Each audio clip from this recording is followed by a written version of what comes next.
शिमाली वजीरिस्तान में फितना अल खवारिज के दहशत गर्दों का सिक्योरिटी फोर्सेस के काफिले पर खुदकुश हमले में पाक फौज के 13 जवान मादरे वतन पर कुर्बान हो गए। हाफिज गुल बहादुर ग्रुप जो है उन्होंने पाकिस्तान की फौज पे आज हमला किया, जिसकी वजह से 16 पाकिस्तानी फौजी जो है शहादत हो गई। हमें इस चीज़ को थोड़ा सा ऑफेंसिवली होकर डील करना है कि ये हमारा निज़ाम इस तरह नहीं चलेगा, वरना यहाँ पे कोई कारोबार नहीं करने आएगा, कोई इन्वेस्टमेंट नहीं करने आएगा, यहाँ पे कोई पैसा नहीं लगाएगा। विस्फोट जहां हुआ वहां से कई किलोमीटर दूर तक धुएं को देखा गया। ये ठीक वैसा ही हमला था जिस तरीके से 2019 में पुलवामा का हमला पाकिस्तान के आतंकवादियों ने किया था। तो जो आपने बोया था वही आप अब काट रहे हैं। ये चीज़ें जो है ना हमारी सिक्योरिटी फोर्सेस का मैं तो यही कहूँगा कि फेलियर ही समझें, क्योंकि वो रिजल्ट तक वो चुपचाप बैठते हैं। ठीक है ना, जब रिजल्ट आता है तो फिर कहते हैं कि यार हमसाया ममालिक ने इस तरह का कुछ किया है, लेकिन साजिशें हैं। हाँ। ये चीज़ें वो दूसरों पे ब्लेम कर जाते हैं। याद रखिएगा कि टीटीपी हो या बीएलए हो, ये दोनों ग्रुप्स जब पाकिस्तान पर हमला करते हैं ये भारत की सीमा पर होते हैं। इन्हें ऑपरेट जो है वो भारत के अंदर जो उनकी खुफिया एजेंसी है रॉ, उसका जो टीटीपी और बीएलए डेस्क है वो करता है, और ये डॉक्ट्राइन जो है ये अजित दोवल। मेरी तो असेसमेंट ये बड़ी क्लियर है, ठीक है, कि भाई ये काम जो है वो ख़राब हो चुका हुआ है। अगर आपने इन सारे फैक्टर्स को मद्देनज़र ना रखा, things are not going to be better, मुझे एटलीस्ट नहीं लगता। हमारी हालत गज़ा जैसी होगी, हमारी हालत शाम जैसी होगी, हमारी सीरिया जैसी हो जाएगी, हमारी इराक जैसी हो जाएगी अगर हमने अपनी पाक फौज के अगेंस्ट गए। तो आप ये देख लें कि ये मुल्क नहीं बचेगा। जय हिंद दोस्तों, स्वागत है आपका हमारे चैनल वर्ल्ड स्पेशल न्यूज़ में। दोस्तों अभी पाकिस्तान से खबर आ रही है कि पाकिस्तान की आर्मी पर एक बार फिर से हमला कर दिया गया है और उस हमले में पाकिस्तान के 15 से ज़्यादा सैनिक मारे गए हैं। दोस्तों इस अटैक को पुलवामा अटैक जैसा भी कहा जा रहा है, क्योंकि पाकिस्तान के कॉन्वॉय पर सुसाइड बॉम्बिंग की गई है। दोस्तों पाकिस्तान इस समय अपने कर्मों की सजा भुगत रहा है, क्योंकि उसने सालों तक इन आतंकवादियों को पाला है और अब यही आतंकवादी पाकिस्तान को मार रहे हैं। पाकिस्तान अपने ही द्वारा फैलाए गए आतंकवाद का शिकार बन रहा है, लेकिन दोस्तों पाकिस्तान फिर भी बाज नहीं आ रहा है। खबर ये भी आ रही है कि पाकिस्तान ने फिर से आतंकवादियों के लॉन्च पैड बनाने शुरू कर दिए हैं। कल ही खबर आई है कि भारत के प्रधानमंत्री पीएम मोदी ने फिर से पाकिस्तान को संदेश देते हुए कहा है कि ऑपरेशन सिंदूर अभी खत्म नहीं हुआ है। जब हमें लगेगा कि पाकिस्तान में लॉन्च पैड फिर से बन गए हैं, हम फिर से पाकिस्तान के ऊपर जरूर हमला करेंगे। दोस्तों बढ़ते समय के साथ पाकिस्तान के हालात और भी ज़्यादा खराब होते जा रहे हैं। हाफिज गुल बहादुर ग्रुप जो है उन्होंने पाकिस्तान की फ़ौज पे आज हमला किया और ये सुइसाइड हमला था, जिसकी वजह से 16 पाकिस्तानी फ़ौजी जो हैं उनकी शहादत हो गई। और ये तहरीक तालिबान हो या हाफिज़ गुल बहादुर हो, ये मसरूफ़ थे, क्योंकि इनको पता था कि पाकिस्तान की फ़ौज जो है वो मसरूफ़ है, इंडिया से लड़ रही थी।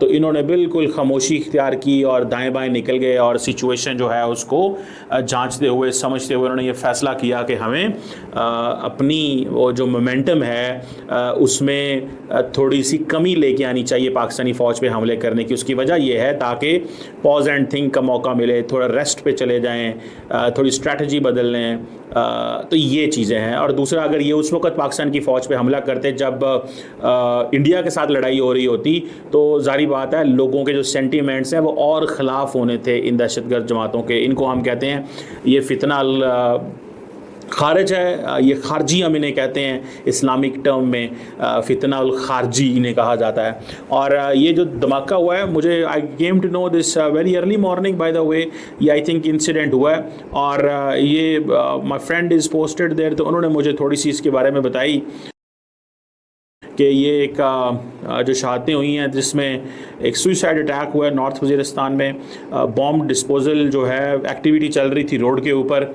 और अब मैं आपको क्या क्या कहानियाँ सुनाऊँ कि क्या क्या चैलेंजेस जो हैं वो सामना करने पड़ते हैं पाकिस्तान को। और देखें, अफ़गान तालिबान ने रिसेंटली ये कहा था, उन्होंने कहा था कि जनाब ऐसे लोग जो अफ़गानिस्तान में बेस्ड हों वो पाकिस्तान या किसी और मुल्क में जाके हमले नहीं कर सकते।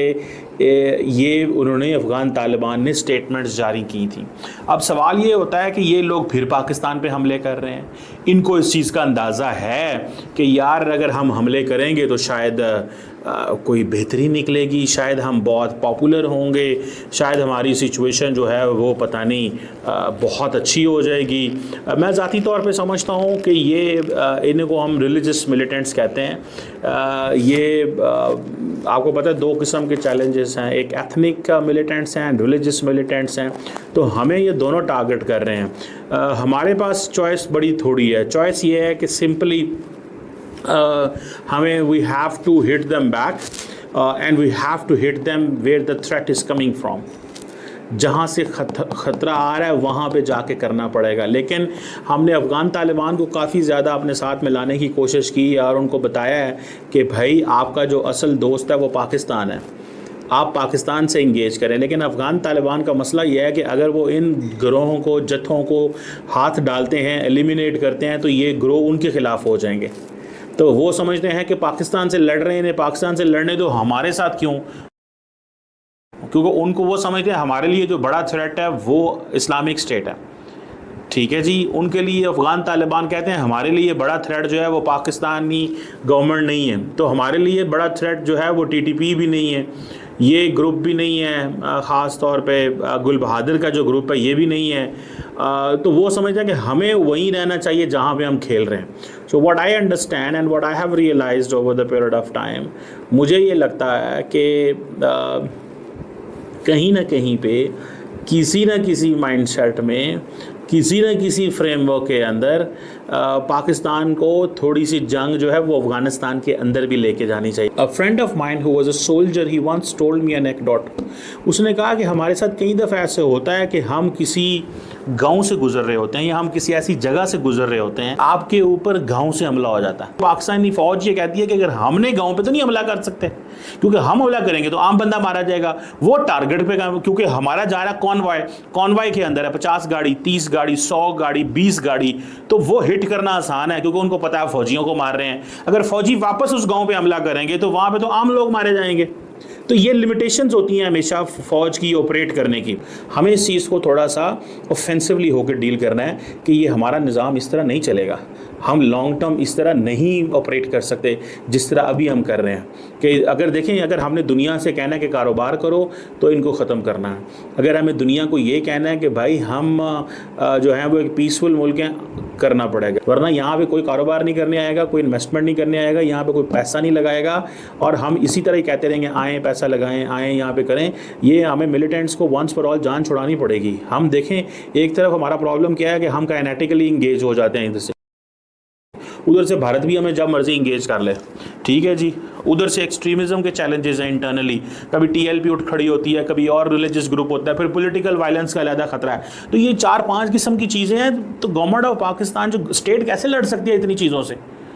इधर से टीटीपी से लड़के फारग होंगे तो बलोच मिलिटेंट आ जाएंगे, बलोच से लड़ेंगे तो भारत आ जाएगा, भारत से फारग होंगे तो जो रिलीजियस मॉब हैं वो आ जाते हैं, मॉब वेंडलिज्म से निकलेंगे तो आपकी जो है वो जो रिलीजियस वेंडलिज्म से आ जाएंगे, जो सीधा बंदे को पकड़ते हैं और कहते हैं यार ये अहमदी है, ये शिया है, ये सुन्नी है, ये फलाना है, धमकाना है, इसके नाम पे बंदे मारने देते हैं। फिर आप पॉलिटिकल वायलेंस, इमरान खान की पार्टी शुरू हो जाती है या बाकी कोई भी पार्टी। तो मेरी तो असेसमेंट ये बड़ी क्लियर है, ठीक है, कि भाई ये काम जो है वो ख़राब हो चुका हुआ है। अगर आपने इन सारे फैक्टर्स को मद्देनजर ना रखा, things are not going to be better. मुझे एटलीस्ट नहीं लगता, मैं I am unable to understand the story. मैं इस स्टोरी को डाइजेस्ट नहीं कर सकता अगर ये चीज़ें इस तरह चलती। देखते हैं कि गवर्नमेंट ऑफ पाकिस्तान क्या गुल बहादुर ग्रुप को इसको एलिमिनेट हम कर सकते हैं कि हमें कितना वक्त लगेगा। I think time